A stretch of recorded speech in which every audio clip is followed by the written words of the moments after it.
എല്ലാ മനുഷ്യരിലും ഉള്ള ഒരു വികാരമാണ് ദേഷ്യം അല്ലേ? പക്ഷെ എല്ലാവരും ദേഷ്യപ്പെടുന്നേ, എല്ലാവരുടെ മനസ്സിലുണ്ട്. അത് പ്രകടിപ്പിക്കുന്ന പല രീതിയിലായിരിക്കുന്നേ ഉള്ളൂ. ചിലരത് മനസ്സിൽ വെച്ചുകൊണ്ടിരിക്കും. ആ സന്ദർഭം അനുസരിച്ച് ദേഷ്യപ്പെടുന്നവരുണ്ട്. ചിലപ്പോൾ ദേഷ്യം വരുമ്പോൾ മിണ്ടാതെ പോകുന്നവരുണ്ട്. ഒക്കെയുണ്ട്, എല്ലാവർക്കും ഉണ്ട്. ദേഷ്യമില്ലാത്ത മനുഷ്യർ എന്ന് പറഞ്ഞിട്ടുണ്ടെങ്കിൽ അതെന്ത് മനുഷ്യനായിരിക്കും? ഊമയായി പോകേണ്ട അവസ്ഥയിലേക്ക് വരില്ല പ്രകടിപ്പിക്കാത്തവർ.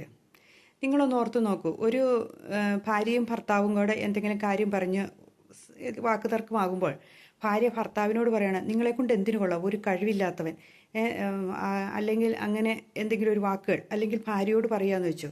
ആ സമയത്ത് തീർച്ചയായിട്ടും സ്വാഭാവികമായിട്ടും പൊട്ടിത്തെറിക്കും ഇല്ലേ? അത് മനുഷ്യൻ്റെ സഹജമായ ഒരു സ്വഭാവമാണ്. കാരണം അവിടെ അവൻ്റെ കഴിവുകേടിനെ അല്ലെങ്കിൽ അവളുടെ കഴിവുകേടിനെയാണ് ചോദ്യം ചെയ്യപ്പെടുന്നത്.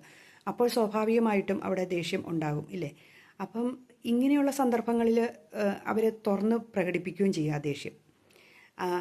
അതുപോലെ തന്നെ പല സന്ദർഭങ്ങളിലും മക്കളെ ആണെങ്കിൽ താരതമ്യം, അവൻ നിന്നെക്കൊണ്ട് എന്തിനു കൊള്ളാം, അവിടുത്തെ മോനെ കണ്ടില്ലേ അല്ലെങ്കിൽ അവളെ കണ്ടില്ലേ എന്നിങ്ങനെ ചോദിക്കുമ്പോഴും അവിടെയും പൊട്ടിത്തെറിക്കാനുള്ള സാഹചര്യങ്ങൾ കൂടുതലാണ്.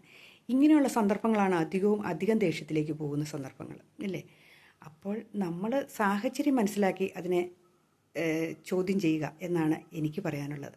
കാരണം നമ്മൾ ഏത് സമയത്തും എപ്പോഴും വേണമെങ്കിലും പൊട്ടിത്തെറിക്കുന്ന ഒരു അഗ്നിപർവ്വതം പോലെയാണ് ഓരോ മനുഷ്യരും ഇരിക്കുന്നത്. അപ്പോൾ അതിനെ ആളിപ്പടത്താതിരിക്കാൻ നമ്മളാണ് ശ്രമിക്കേണ്ടത്. അതിനെ കത്തിച്ച് മൂർധന്യാവസ്ഥയിൽ എത്തിക്കാണ്ടിരിക്കാൻ നമ്മൾ ശ്രമിക്കുക. അതാണ് വേണ്ടത്. ആ സന്ദർഭങ്ങൾ പരമാവധി ഒഴിവാക്കുമ്പോൾ ദേഷ്യം ദേഷ്യം നല്ല അവസരങ്ങളും ഉണ്ട് കേട്ടോ. ഒരാളൊരു ചീത്തയിലേക്ക് പോകുമ്പോൾ നമ്മൾ പറഞ്ഞാൽ കേട്ടില്ലെങ്കിൽ നമുക്ക് ഇച്ചിരി കഠിനമായിട്ട് തന്നെ പറയാം, അത് ചെയ്യരുത് എന്നിങ്ങനെ പറയാം.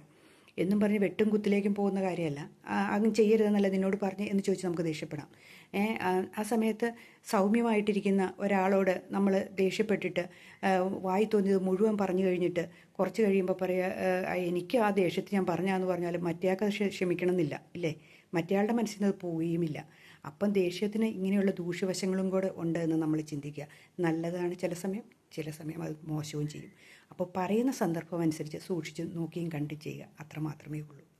ശരിയല്ലേ?